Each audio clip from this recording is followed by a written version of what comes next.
দিবস উপলক্ষে রায়েরবাজার বধ্যভূমি থেকে যোগ দিচ্ছেন সহকর্মী আনোয়ার সাদাত নূর। সেখানে এখন পর্যন্ত কারা কারা এসেছেন শ্রদ্ধা নিবেদন করতে?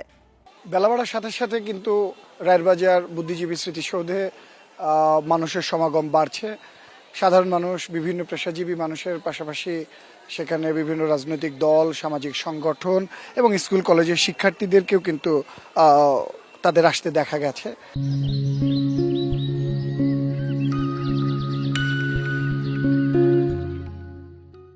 এখনো কিন্তু অনেকেই যে লাইন দিয়ে সারিবদ্ধভাবে বেদির দিকে পর্যায়ক্রমে এগিয়ে যাচ্ছে শ্রদ্ধা নিবেদনের জন্য, এবং ফুলেল যে শুভেচ্ছা ফুলেল তোড়া সেটি বেদিতে অর্পণ করে যেসব বীর শহীদ তাদেরকে শ্রদ্ধা জানানো হচ্ছে। অবশ্য সকালের দিকে তেমন একটা ভিড় ছিল না, তারপরে বেলা বাড়ার সাথে সাথে ক্রমেই মানুষজনের পদচারণা শুরু হয়েছে। ইতিমধ্যে কিন্তু বিভিন্ন রাজনৈতিক সামাজিক সংগঠনের পাশাপাশি রাজনৈতিক নেতা এবং উপদেষ্টা, মুক্তিযুদ্ধ বিষয়ক উপদেষ্টা, তিনিও এসেছিলেন জাতির বীর সন্তানদেরকে স্মরণ করতে, এবং এসেছেন বিভিন্ন শিক্ষার্থীরা, যারা শিশুরা অভিভাবকের বা শিক্ষকদের হাত ধরে তারাও এসেছেন।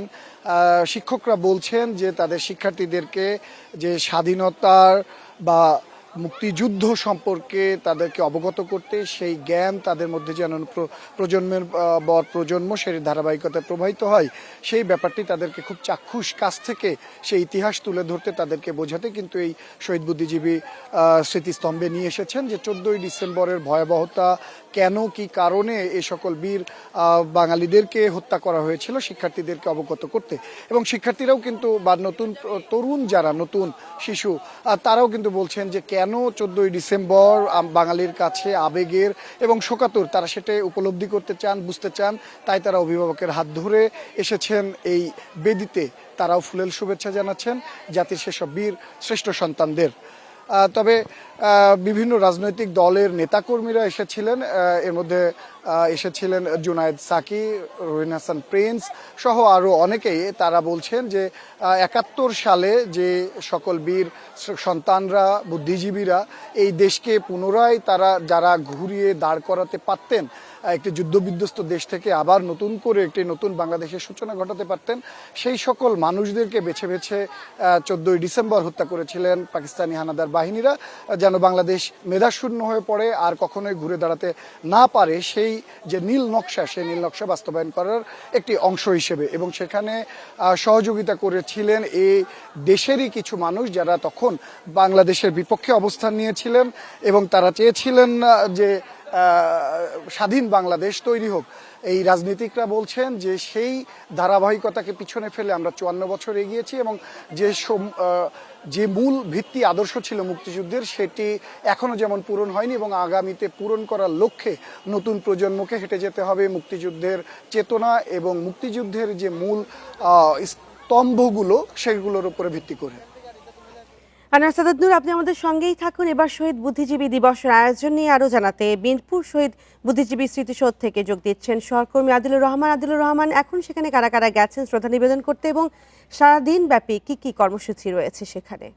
দেখুন, সকালে রাষ্ট্রপতি এবং প্রধান উপদেষ্টা শ্রদ্ধা নিবেদনের পরে আসলে সর্বসাধারণ এবং রাজনৈতিক দল এবং তার অঙ্গ সংগঠনের জন্য মিরপুর শহীদ বুদ্ধিজীবী স্মৃতিসৌধ খুলে দেওয়া হয়, এবং খুলে দেওয়ার পরপরই আমরা দেখেছি যে সাধারণ মানুষের ঢল নেমেছে। সাধারণ মানুষের পাশাপাশি রাজনৈতিক দলের নেতাকর্মীরা তারাও এসেছেন এই দেশের সূর্য সন্তানদেরকে শ্রদ্ধা নিবেদন করার জন্য। প্রথমে একদম সকালবেলায় 9টার দিকে বিএনপির পক্ষ থেকে এখানে শ্রদ্ধা জানিয়েছেন বিএনপি মহাসচিব মির্জা ফখরুল ইসলাম আলমগীর। এরপর আমরা দেখেছি যে ঢাকা মহানগর বিএনপি সহ বিএনপির যে অঙ্গ সংগঠনগুলো আছে, সেই অঙ্গ সংগঠনগুলো শ্রদ্ধা নিবেদন করেছে।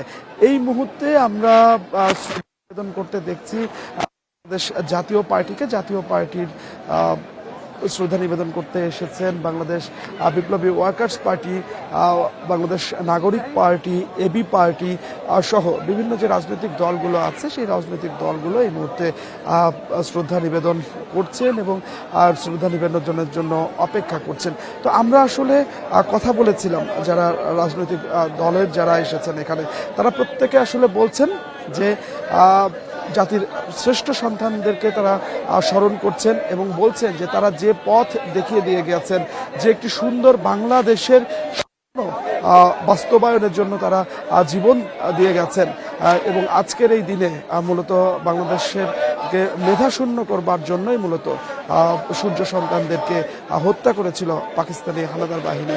তো এই যে তাদের যে স্বপ্ন এবং তারা যে কারণে যুদ্ধ করেছিলেন, তাদের স্বপ্নটি আসলে বাস্তবায়নের জন্য এখন সবাইকে কাজ করতে হবে।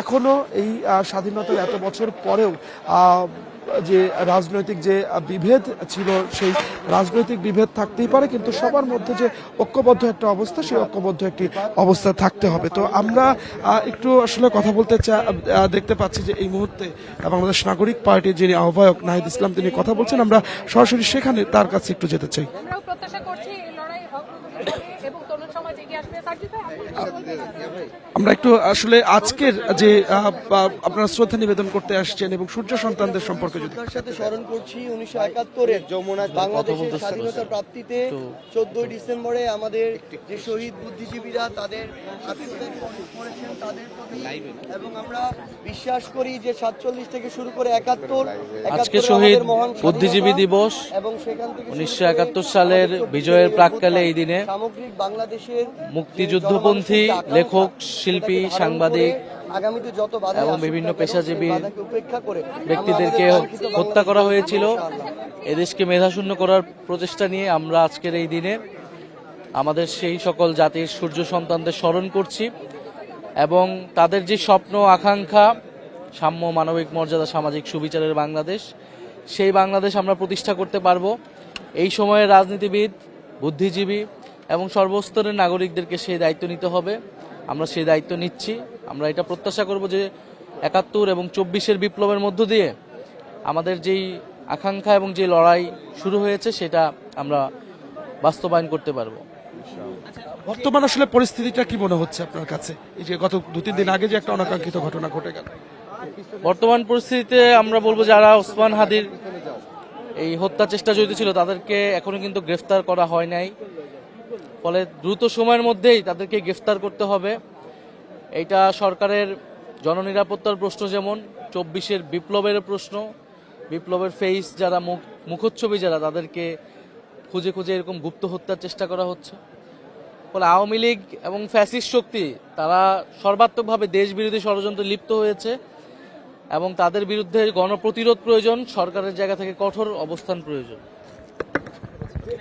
যেমনটি আসলে নাহিদ ইসলাম বলছিলেন যে তারা একসাথে যেমন শহীদদেরকে শ্রদ্ধা নিবেদন করতে এসেছেন, শহীদদের কথা বলছিলেন, তেমনি একই সাথে কিভাবে আসলে দেশের সব মর্যাদা অক্ষুণ্ণ রাখা যায় সেই বিষয়টি নিয়ে আসলে তিনি কথা বলছিলেন। এবং একই সাথে গত 2-3 দিন আগে আপনি জানেন যে ইনকিলাব মঞ্চের যিনি মুখপাত্র ওসমান হাদি, তার উপরে যে গুলি করা হয়েছে, তাকে যে হত্যা চেষ্টা করা হয়েছে, তার নিন্দা জানানোর পাশাপাশি তিনি বলছেন যে এখনো যেহেতু আসলে তার অপরাধীরা কেউ গ্রেপ্তার হয়নি, সে ব্যাপারেও তিনি প্রশ্ন তুলেছেন।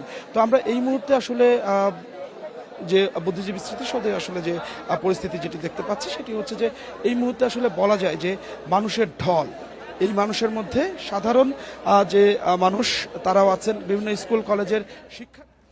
শহীদ বুদ্ধিজীবী দিবসের আয়োজন নিয়ে জানাচ্ছিলেন সহকর্মীরা। 71-এ মুক্তিযুদ্ধে বিজয়ের ঠিক আগ মুহূর্তে নির্মম হত্যাকাণ্ডের শিকার শহীদ বুদ্ধিজীবীদের প্রতি শ্রদ্ধা জানাচ্ছে জাতি। শহীদ বুদ্ধিজীবী দিবসের প্রথম প্রহরে মিরপুর শহীদ বুদ্ধিজীবী স্মৃতিসৌধে শ্রদ্ধা জানান রাষ্ট্রপতি মোহাম্মদ শাহাবুদ্দিন এবং প্রধান উপদেষ্টা ডক্টর মোহাম্মদ ইউনূস। পরে সর্বস্তরের মানুষের জন্য উন্মুক্ত করা হয় স্মৃতিসৌধ। দিনের শুরু জাতির শ্রেষ্ঠ সন্তানদের বীরত্ব গাথায়। ভোরের আলো ফোটার সাথে সাথে মিরপুরের শহীদ বুদ্ধিজীবী স্মৃতিসৌধে শ্রদ্ধা জানাতে যান রাষ্ট্রপতি মোহাম্মদ শাহাবুদ্দিন। সকাল 7:05 ফুলের শ্রদ্ধা জানান শহীদ বুদ্ধিজীবীদের প্রতি। সকাল 7:19 সূর্য সন্তানদের প্রতি শ্রদ্ধা জানান প্রধান উপদেষ্টা অধ্যাপক মোহাম্মদ ইউনূস। স্মৃতিসৌধে পুষ্পস্তবক অর্পণের পর কিছুক্ষণ নীরবে দাঁড়িয়ে থাকেন রাষ্ট্রপতি ও প্রধান উপদেষ্টা। এ সময় বিউগলে বাজানো হয় করুণ সুর। গার্ড অফ অনার দেয় 3 বাহিনীর চৌকুশ দল। পরে উপস্থিত যুদ্ধাহত মুক্তিযোদ্ধা ও শহীদ পরিবারের সদস্যদের সাথে কুশল বিনিময় করেন রাষ্ট্রপতি ও প্রধান উপদেষ্টা।